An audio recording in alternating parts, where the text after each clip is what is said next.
you, Angela. Thank you, and hi everyone. As Annie said, I'm calling in from San Francisco, and she kind of gave away how old I am, but I'm really happy here to be here today and to be a part of the ILead community again. Okay, fantastic. Thanks, Angela. Jeremy Wang. Okay, so Jeremy Wang is a co-founder of Ribbit, a startup building autonomous aircraft to deliver food to isolated northern communities.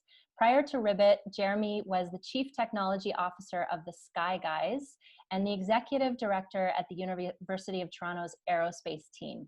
He is halfway through his PhD in mechanical engineering at the University of Waterloo, and he completed his Bachelor's in Science in Engineering Science at the University of Toronto. There's a thread here in that all of our panelists are alum who've been very connected to ILead when they were students here. So Jeremy participated in the ILead Club Leaders Roundtable, the Summer Fellowship. He worked on our student staff team as a leadership lab facilitator and completed his undergraduate thesis with ILead. So thank you and welcome, Jeremy. Thanks a lot, Eddie. Yeah, it's great to be back, as mentioned before. I hope that, no matter where I am, I'll always be part of the ILead family. So this is just another way to continue that involvement. Awesome. Thank you so much for being here. Okay. Rahul Goel. Rahul is the founder of FeedLoop, a Canadian event management and automation software company.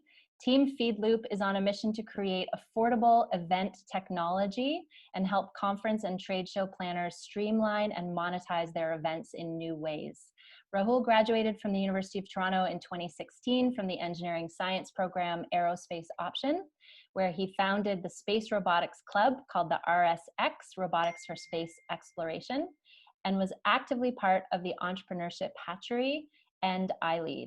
Rahul was also on the ILead student staff team as a leadership lab facilitator. Rahul, it's so wonderful to have you back. Great to see you. Likewise, really nice to see everyone's happy faces as well. I'm here in Toronto at our office at Yonge and Davisville, so not too far from U of T. And yeah, it was a privilege to be a part of ILead then, and it's an absolute privilege to be here today. Thank you, everyone, for the opportunity. So glad you're here. So we are going to jump into some panel questions, and I'm going to start off with Angela. There are a lot of students on this call who are sitting with those questions of, how do I know what I want to be when I grow up? What direction, how do I know? And our question for you is, how did you know that working as an entrepreneur and with entrepreneurs was what you wanted to do? It's really funny because when I was growing up, I had no idea what I wanted to do. And I was super envious of everyone who did. My younger brother, he always knew he was either going to be a doctor or a bus driver. He ended up being a doctor, but and I guess he drives his kids to school, so in some ways still a bus driver. But I guess in my youth, and even all the way up to graduate school, I just kind of followed my interests. I wouldn't say I wasn't that intentional, but I just kind of went and did things that I knew I was good at, like math and science. And it actually wasn't until grad school and that leadership course that you mentioned, and when I met Annie, Annie led, I think it was the second class of that course, she led a workshop on values. And I remember doing this exercise and it having just the most tremendous effect on me. I was able to identify the things that I value. So at the time, I think it was a little bit different, but now it's kind of accumulated to being continuous learning, compassion, and freedom. So I've been using these 3 values as my guide as to what I want to do next every single time. I think venture capital is where I'm going to end up in the long term, but after I left graduate school, I ended up becoming an entrepreneur. I started a company where I help the top PhDs in Canada and the US, train them to be data scientists, then place them at companies like Facebook, LinkedIn, Google, Twitter, Apple. And I did this for a year and a half. It, in the very beginning, satisfied all those values, but I started to quickly realize that I wasn't pushing my learning anymore, nor did I feel like I had a lot of freedom in my day. So I moved away and I thought, well, as long as I keep doing the things that I'm good at, but also aligning myself with the things that I value, I should be okay. And so that's what led me to venture capital. And so I've been in venture capital since 2013. I've invested in, together with my business partner, we've invested in over 50 companies. And I'm really proud and excited that just because I don't know what I want to do, like I never knew what I wanted to do, I knew that the one way I could be helpful was to help people cultivate their dreams. And so that's kind of how I know I should be in the position where I am, just following my values, but also not putting pressure on myself to figure out what it is that I want to put all my energy into, but just supporting other people and their dreams. Okay. Thank you, Angela. So really that, following those things that light us up and feel meaningful, and having the courage to kind of identify that and then move towards those. Thank you. So Jeremy, I'm going to come to you next, and I'm wondering, there might be students who are like, okay, so you realize that you want to be an entrepreneur. Like, how does that happen? So a question for you is, was there a pivotal moment, or was there an opportunity that launched you into entrepreneurship? Well, I wouldn't say there was a particular moment, but certainly throughout my undergrad, the desire to want to go into startups and stay in startups just became more and more fervent. I think the biggest accelerator for that shift in mindset was my involvement in the U of T aerospace team. I think that, being part of a student design team while you're still a student really pushes the limits of your ability to manage time well. You have to pull off projects in teams, working with other people under ridiculously short time frames. You are very much competing with the best schools and students at schools from other universities and colleges all around the world. And your funds are often very, very limited. And I think in those respects, that environment was kind of an analog in some ways to what actually working in and starting your own business has been like. And I think throughout the time that I was at UTAP, the U of T aerospace team, which was about 4 years, I built a lot of technical skills, interpersonal skills, leadership skills that really helped me kind of bring me to where I am and be the person that I am today. So I think that if you're a student interested in a taste of what entrepreneurship can be like, a student design team will replicate some of those aspects. And even if you don't end up going into startups in the future, I think the ability to manage your time well, work with other people under very short timelines and short funds, practice sales skills, which you don't really develop as an engineer in class, to convince sponsors to fund you, are all really valuable skill sets to have in the long run. Okay, thank you, Jeremy. So I'm hearing that you had lots of opportunity in your undergrad to kind of practice those skills of working in highly competitive, limited funds conditions that gave you a lot of practice for the work that you did after. Thank you for that. Okay. So Rahul, curious to hear from you. And our question for you is, what is a skill that you never actually thought you would need, but you end up using all the time? Yeah, I was thinking about this, earlier today as well. And I guess one of the things that about the question, which was interesting, was that it sort of implied, and sort of along what Jeremy said earlier, that I planned for entrepreneurship. I sort of always liked doing my own thing, starting clubs and all of that from scratch. I just love the idea of creating something out of nothing. But unlike maybe in more well, I guess entrepreneurship is definitely a traditional career path nowadays for a lot of people, but it's not something that I'd sort of planned for. So I didn't know what skills I would sort of need or not need or anything like that. But I think over time, certain skills developed that I found out to be extremely valuable and extremely useful for my entrepreneurial journey. And I think one of the things that I sort of underestimated, but that ended up becoming very powerful for me, was just being self-motivated. And it's not just, I see it on resumes and stuff all the time. Everyone says they're self-motivated, but there's a very, very different level of self-motivation, I think, is required to kind of self-start, especially if you're doing things entirely on your own. It's very different. And that's something that I sort of developed a lot on my own over time, the ability to self-teach all kinds of skills. And that extended way beyond entrepreneurship as well. Taught myself all kinds of really interesting things over the last couple of years, and ended up sort of feeling like, my own best friend, my own parent, my own coach, my own mentor, everything.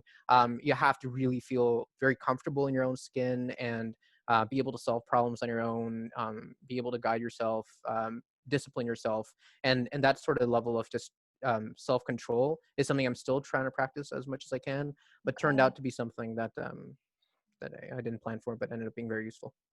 Okay, thank you. So it sounds like that kind of lifelong learning and self-motivation is one of those like really critical skills. I know as an entrepreneur, there must be so much self-motivation required to really be successful and get things moving in the ways that you choose to take on as an entrepreneur. So thanks, Rahul. We have a pretty full agenda, and I'm going to challenge all of you to answer the next question really quickly. So literally, 30 seconds so that we can move into a short breakout group for people. My question for you is, through your work as an entrepreneur, what is one thing that you have learned about your character? So this is an opportunity to just, be authentic with us. Good, bad, what have you learned about your character? And Angela, I'm going to start with you.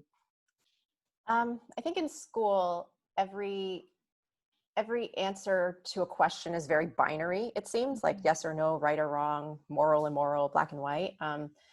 I think in business, I've learned that when dealing with people, the world can be pretty gray in certain situations. So I think what I've learned about myself is that I've had to learn how to make the best decisions, and the best decisions might not be right for everyone, and that it doesn't necessarily reflect on me as a person. Like, it doesn't make me a bad person, as long as I'm living in alignment with the things that I value, and that I'm trying to optimize as well as possible for everyone else's well-being. Thank you. Great answer. Thank you. Jeremy.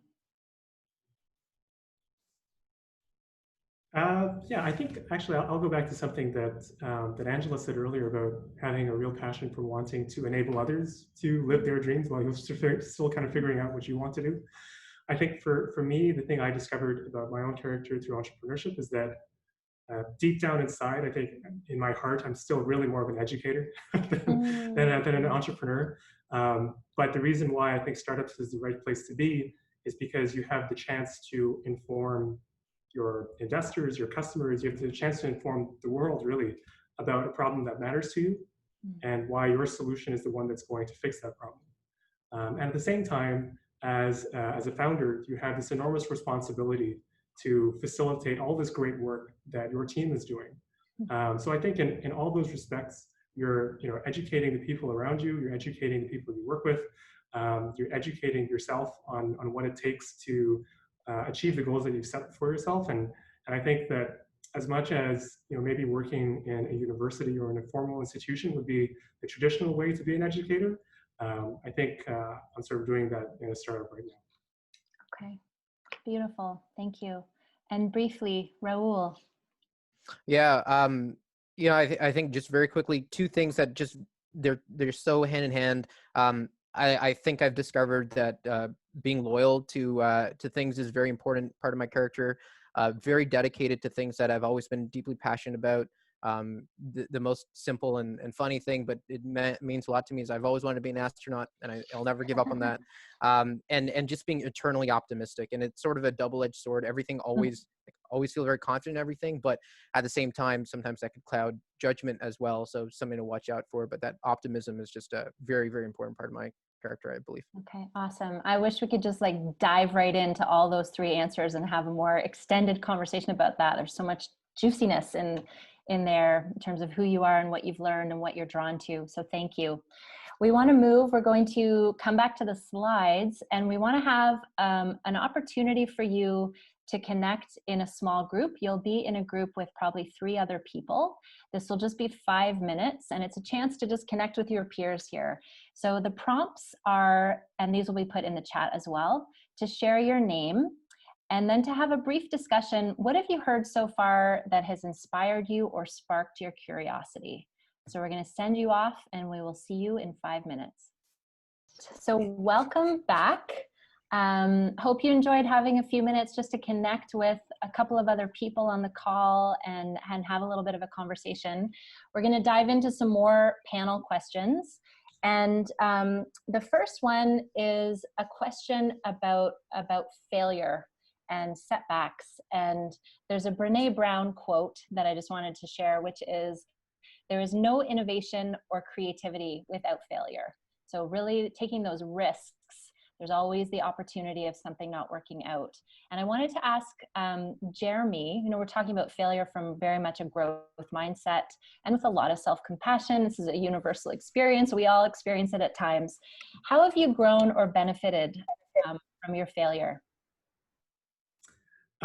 Yeah, so I think failure is probably one of the more interesting topics to talk about, because I find that we typically sort of discuss failure in two extremes. One being, failure is very crippling and it's something that's very, we should try to avoid at all costs.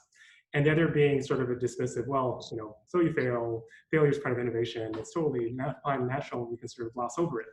And both are sort of dangerous to take too far. So I think, and I don't necessarily think I have a complete answer, but I think the two key aspects is that thinking about failure is not a goal in itself. Like avoiding failure is not the goal. You will definitely survive in life if you avoid making mistakes, but that doesn't necessarily mean that it will enable you to really push those boundaries of creativity and impact. And the other part is that it's really important, I think, to talk about failure in terms of context. So I guess there are three things I guess I can share. The first is that I think there's a distinction that needs to be made between mistakes versus failures. And the one that I make is, you can make a mistake but still achieve your goal at the end of the day. And those kinds of mistakes are totally fine, because at the end of the day, you've achieved your goal, right? Like if you are taking a test in university and you may have flunked a few minor quizzes or assignments, but the learning you got from that allowed you to do well in your midterm or your final exam, and you get a great grade at the end of the day, you sort of succeeded. And a startup is surprisingly resilient in those ways too. If you take months to figure out your first customers, but at the end of the day, you figure out who it is, and maybe you were inefficient, you talked to the wrong people, you misled a few people trying to get them to be your customer, but at the end of the day, you have a business. That's okay. So I think mistakes in that process are totally fine. The other thing is it's also totally possible to fail while doing the right thing. And I think when you fail doing the right thing, you learn something about the environment, whether the market is really ready for what you have, and maybe that informs how you approach, how you educate your market. On the other hand, if you fail and it was avoidable, then it's learning for yourself. But I think the whole idea of making mistakes while still achieving a goal, and then learning from those mistakes to improve what you do next time, is really the better mindset to adopt, rather than pushing failure entirely to one or the other extreme. Awesome. Thank you, Jeremy. I think that you can fail but be doing the right thing is a really significant distinction to make, that you could be doing the ethical thing, and so that those are not, they are not mutually exclusive. They do not cancel each other out. Thank you. It's a really wonderful answer to that question. So next question sort of speaks to working with our minds as professionals and as entrepreneurs, and what do we do when our inner critic really kind of gets activated? So Angela, question for you. When your inner critic gets activated, how do you cope with self-doubt, and what are the strategies that you use? I don't know how many of you have imposter syndrome, but even after so many years of being out of school and being in industry, I certainly still do. And a part of it is probably because I'm my own worst critic. And the other issue with VC or venture capital is that the feedback loop, or the cycle, takes 10 to 15 years to close. So I can make an investment in a company today, but not know whether or not that company is successful for 10 to 15 years, right? So I think there's a lot of ways in which we can deal with like our self-doubt, or questioning our ability to make good decisions. And there's kind of three things that I do that have helped. The first is I've built a really good tribe around me. I feel like I have a very good support network, whether it's my business partner or my significant other, my family, my friends, my acquaintances. I always feel like I have a good core of people that have my back. And even when I'm having a bad day, they just remind me that everything's going to be okay. Like this morning. The second thing I like to do, and this was a tip from my father, is to keep a log of all the good things that you've done or that you've accomplished. And you don't have to write this every single day, but like set a reminder every quarter. So June 30th is coming up. So I know I'm going to do this on June 30th, is write down all the things that I've accomplished this quarter. And then every so often look back and you can see all the things that you've done. I think it's easy for us to constantly be in the striving growth mode, but it's important to look back and see how far we've come. And I think that really helps with, getting over your imposter syndrome or self-doubt. And then the last thing that is kind of related to the second point is a tool called visualization. So if you ever have doubt about something, if you can imagine, if you've done it before, just picture yourself doing it again. So there's a great analogy. I don't know how many of you are Toronto Raptors fans like me. I'm a crazy Toronto Raptors fan. But when Kawhi Leonard hit that amazing shot at Game 7, the Philly shot where it kind of like spun or bounced many times before it went in, people asked him, like, how did you have that courage to take that shot before when you had missed maybe like 4 or 5 earlier? And he's just like, I know I've made this shot before, right? And so I think visualization tool is super powerful in sports psychology, and is something that I actually encourage our entrepreneurs to use, right? In the instances where they've encountered something that they have similarly faced before. So those are kind of my 3 tips. Such gems there. I'm taking notes myself to follow your advice, Angela. Thank you. So our last question, and then we're going to have an opportunity for a little bit of reflection for all of you here on the call today. Last question is for Rahul, and this speaks to something that Angela was saying about sort of the tribe and the supports. And there's a leadership writer that talks a lot about the need for every leader person to have a support network and how important it is to have supports built into your life. I'm wondering, Rahul, if you can tell us what kinds of supports that you have sought out or that you put in place to support your own effectiveness and well-being. Yeah. Oh, good. I'm unmuted. Good question. And a lot of it ties into sort of the first answer I gave as well, which is it's a bit unorthodox, I guess. And I think it depends on everyone's situation, but I spent a long part of my entrepreneurial career, even up to this point, like a lot of time in my own head, a lot of time working on my own. And it's just something I got used to. And I don't know if it's atypical for entrepreneurs or this is, a good chunk of them behave and work this way as well. Obviously very grateful to be surrounded by an awesome team and working with them. But a lot of the execution, a lot of the strategy, a lot of the learning, a lot of that kind of just management of myself came internally. And so when I think about like how much time is invested in sort of my personal effectiveness, well-being, and all of that, I would say 90% of it comes from me internally. And then a very crucial 10% of it comes from those external sources. And that's what I want to really refer to. And those sources are things like, back when I was in school, when I was starting PheedLoop, for example, being a part of ILead, the hatchery, the mentor that I had when I joined the hatchery program, which is back in like 2014, we still talk every like 2-3 weeks. We meet up. He's our number one. He's been in our corner since the very first day. And I just can't imagine building PheedLoop or anything else without him, or support from, specific people around me that play from a time perspective, a very small amount of time, but I'll go a month on my own, and then I'll have that 1 10-minute conversation with them, and it'll help reset and nudge me back in the right direction where I might have veered off and explored different things, and ask that one tough question. I have a coach that I work with on the CEO side, who's really helped, and I'll have like 1 hour, 2 hour meetings with him. And all I'm looking for is that one like 10-second nugget of wisdom every single time I meet him that ends up being the most valuable thing.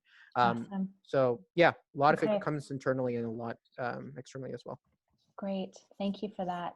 So part of why we wanted to ask that question was to really normalize that all of us need a support team. We all need to figure out what those things are that are going to really support us to be at our best, whether that's coaching, mentoring, good self-care, strong relationships, whatever that may be. So we want to move into a bit of a different modality. You've heard a little bit from these three panelists, and we want to give everyone a chance to now reflect a little bit through having a few minutes to do some quiet journaling. So this is where the pen and paper come in handy. It's really great to use a pen and paper. If you're more of a typer, that's okay too. But we're just going to have a few quiet moments. You can turn off the visuals if you need to, if that helps you focus.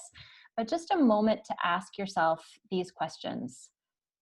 What do I see for myself in the next 2 to 3 years? What's my most desired destination, or what do you kind of know of that? And what supports might I need to put in place to support me in moving forward? So we're just going to give you, due to time, we're going to shorten this a little bit to about 3 minutes, but we're going to go into some silence for this. So enjoy. We're going to move into one last breakout group. We were going to do 10 minutes, but we're shortening that to 5. And there's 2 options here, and Milan will put these in the chat. So you can either share a key takeaway from the journaling that you just did, or you can share a key takeaway from the panel discussion, whatever feels most alive for you. So we're going to do 5 minutes. You'll be in the same group that you were last time. So enjoy your conversation. We'll see you back in 5. Hey. All right, welcome back everyone. I hope you had an enriching conversation and chance to connect about these topics, and that this has been supportive for you as a reflection opportunity and an opportunity to learn from people who have some pretty rich experience to share about entrepreneurship. So we have a final question that we're going to invite the panelists to comment on. And that question is, what is one piece of advice that you would give to students as they finish their degrees and prepare for their future careers? So I think to change it up, Rahul, I'm going to start with you this time. Yeah, all the questions have been so great so far, and this one, of course. You know, I know it probably sounds super cheesy, and probably everyone says this, but I can't think of anything other than just like following your dreams. It's so basic, it's so obvious, but I think people sometimes don't do it enough. You know, graduating, you have so many options in front of you. I know it's a really challenging time right now, especially to be graduating if you're graduating right now, but you know, there's almost no risk to pursuing your dreams at this point, and you've worked so hard your whole life from kindergarten up to university, giving yourself a chance to just take some risks and do things that you're really passionate about. I can't think of a better time. So I hope everyone gives themselves the opportunity to do that. Okay. So following your dreams and really finding the courage to do that, and really finding the courage and the confidence to follow those dreams. And thank you, Rahul. It's beautiful. Angela, what would be your piece of advice? I have so many. I think for me, what has helped me, I think, is leaving room for serendipity and just being very open-minded to new experiences. I got here not from just planning, but maybe to Rahul's point, you know, I pursued the things that I was passionate about, and I made sure that I lived in alignment with the things that I valued. So you don't have to plan every step of the way. Mm-hmm. Great. So that compass, you let that inner compass kind of lead you, and trust it will lead you to good places because it's authentic to you. Awesome. Okay. Jeremy, your piece of advice. Yeah, like Angela's, so many pieces of advice to give. I would say that I'll take a note from Ali Rogani, who is a partner at Y Combinator. He used to work for Twitter and for Pixar, and he often talks about leadership in the context of startups. And his piece of advice is, if you have to make a really tough decision for yourself or for that, you know, can impact people around you, the decision you make should be the one that builds trust. So I think that's especially true and relevant for startups, but I think it's also true in general. If you ever have to make a really tough decision in life, whether it's personal, career, for your organization, do the one that builds trust with those around you. Gorgeous. There's kind of there's an integrity element there that I'm hearing in what you're sharing. So thank you. Okay. Excuse me. So I recognize that in this time together, we didn't sort of go into the nuts and bolts of what it's like to be an entrepreneur, but we've had the opportunity to have 3 amazing entrepreneurs here who can kind of like lift up the hood and tell us a little bit about their learning, their passion, what keeps them going, what they've needed to put in place to be successful, what has kind of guided their path. So I hope this has been meaningful and helpful to you.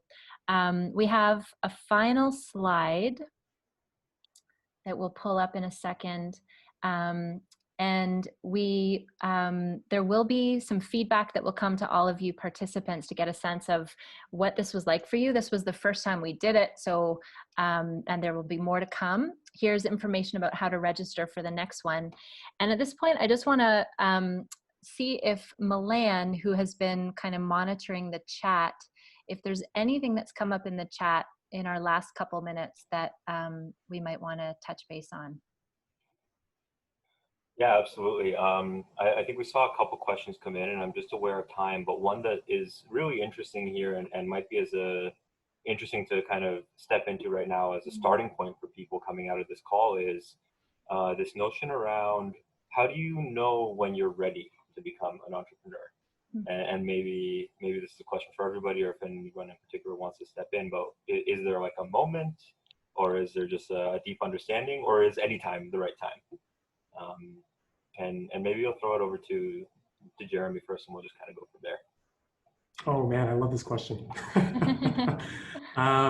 I think, and I'm not the only person who believes this, but I really believe in the notion that you have to be naive enough to start and wise enough to finish. And I think if people really fully understood everything that they were getting themselves into, and this doesn't just apply to startups, but just life in general, I don't think we would end up doing anything really. So I think what is more important is to try, and certainly when you are in university, you have a narrow window to take those kinds of risks and to try new things, with the goal of learning about yourself and what makes you tick. And if you happen to be fortunate enough and you prepare yourself well enough to be wise enough to finish, then all the better. And naive enough to start and wise enough to finish. Awesome. Maybe is there one other panelist that would like to answer this question of how did you know?